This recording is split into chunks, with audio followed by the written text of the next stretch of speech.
இந்த படத்தோட ஸ்டார்டிங் சீன்லேயே ஒரு ஹார்பரில் ஷிப் ஆஃபீஸராக வேலை பார்க்குற ஹீரோவை தான் வந்து காமிக்கிறாங்க.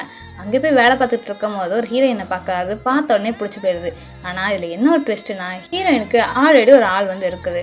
அவளோட லவர் பார்த்தீங்கன்னா ஒரு ஷிப் ஆக்சிடென்ட்க்கு அப்புறம் காணாமல் போயிடுறான். எல்லாரும் அவன் செத்துட்டான்னு நினச்சாலும் ஹீரோயின் மட்டும் அவன் கண்டிப்பாக திரும்பி வருவான்னு பல வருஷமாக வெயிட் பண்ணிக்கிட்டு இருக்கா.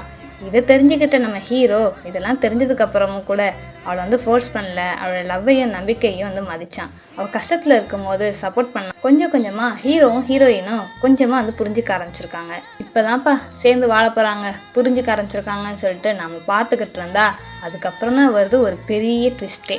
அது என்னன்னா, மேரேஜ்லாம் வந்துட்டு முடிவெடுக்க போகிற நேரத்தில் திட்டான்னு நினச்ச ஹீரோயினோட பழைய லவ்வர் உயிரோட திரும்பி வந்துட்டான். அந்த நிமிஷத்தில் ஹீரோவுக்கு மனசே வெடிச்சு போச்சு, உடஞ்சும் போச்சு.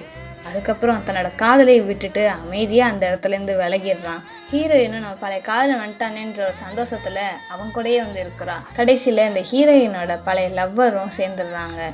ஹீரோ வந்து தன்னோட காதலே வந்து விட்டுட்டு அப்படியே விலகி சென்றுடுறான். இது ஒரு லவ் ஸ்டோரி அப்படின்னு நம்ம வந்து நினைப்போம். ஆனால் அதுதான் இல்லை. இது சாக்ரிஃபைஸோட அர்த்தத்தை சொல்கிற ஒரு மாஸ்டர் பீஸான ஒரு படம் தான் இது. சூப்பரான படம். லாஸ்ட் எண்டிங்கில் தான் வந்துட்டு ரொம்பவே ஃபீல் பண்ணி கொஞ்சம் ஃபீல் ஆயிடுவோம்.